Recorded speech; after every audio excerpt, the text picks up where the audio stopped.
Good evening, and we're going to talk about the two different destinies of the church and the nation of Israel or Yasharel, because in Scripture there's certain promises that have been made to the nation of Israel or Yasharel that our Creator Yahuwah will fulfill in the latter days, and He's also made certain promises to the church, and and we're going to go through that today. I want to read through my notes in regard to this subject.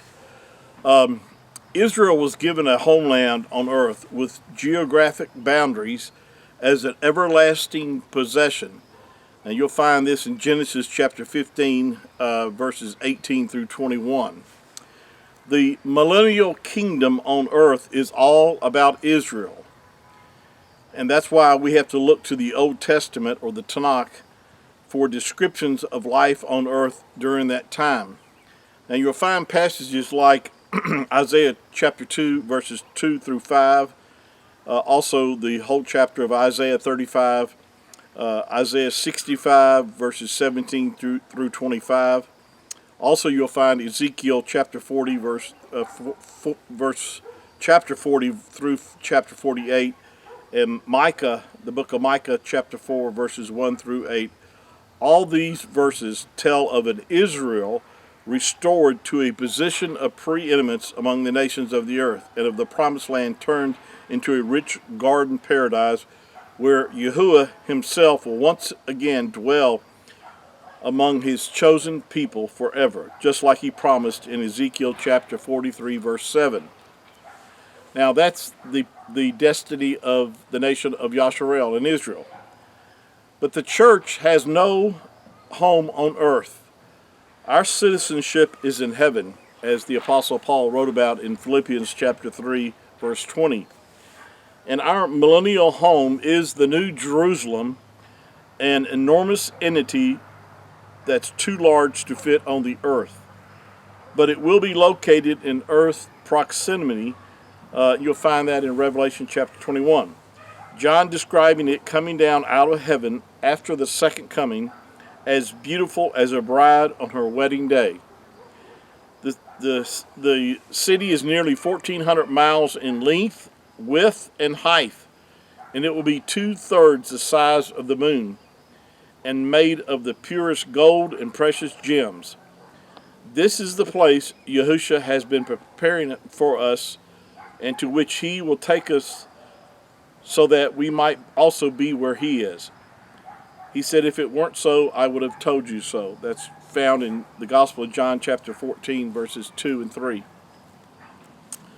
Even when Israel receives the new covenant, and you'll find that in Jeremiah chapter 31, verse 31, there will still be a temple, a Levitical priesthood, and daily sacrifices for sin, periodic holy days, and other requirements.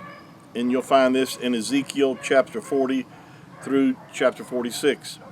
And again, we're talking about the time of the millennial reign of the Messiah on the earth.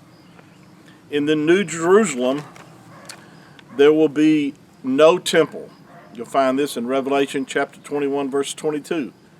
And there are no additional requirements. After the second coming, only the believing remnant of Israel will be left to dwell in the promised land on earth. Together with the Old Testament believers, they will constitute national Israel. At the rapture, the church will depart the earth to take up residence in the New Jerusalem. Wow. Boy, if that doesn't get you excited about our destiny for the church. Now, in Revelation chapter 21, verse 27, speaking of the New Jerusalem, John said this. He said, nothing impure will ever enter into it, nor will anyone who does what is shameful or deceitful, but only those whose names are written in the Lamb's book of life. And of course, this is a reference to the church. Only those that have been born again of the Ruach HaKodesh, Jew and Gentile believers, their names are written in the Lamb's book of life. This tells us also that the New Jerusalem is the home of the bride. Now, in Ephesians chapter 5, verses 25 through 27, Paul taught, and also in 2 Corinthians chapter 11, verses 1 and 2, the Apostle Paul spoke of espousing the church to one husband, to Messiah, that he might present us as a pure virgin to him. The Greek word translated espouse means to betroth or to give in marriage. It's clear that the church is the bride of Mashiach, of Messiah. So, again, you can see that the home or the dwelling place for the church is in the New Jerusalem, and nothing impure will be allowed to enter in. And that's why we will have to be resurrected before that happens, before we enter into that city. We will experience our resurrected bodies, will not be subject to sin anymore, and Yahuwah would have completed the plan of redemption for the body and the bride of the Mashiach. And so this is good news and great news to understand what lies ahead for us as the bride and the body of Mashiach. Thank you for your time this evening, and please continue to share my videos. And there's, as I mentioned before, there's over now I think 1,400 videos for you to use to be ministered to share with others.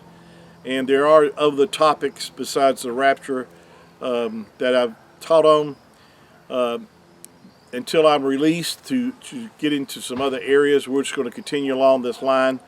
But I do have some things that I know that we're going to be sharing besides the rapture, but the timing's just not right for that right yet. But I'll know when we need to share these other things that will be a blessing to you as well. So thank you again for your time. Remember this, that Yahuwah loves you and I love you. And until next time, shalom.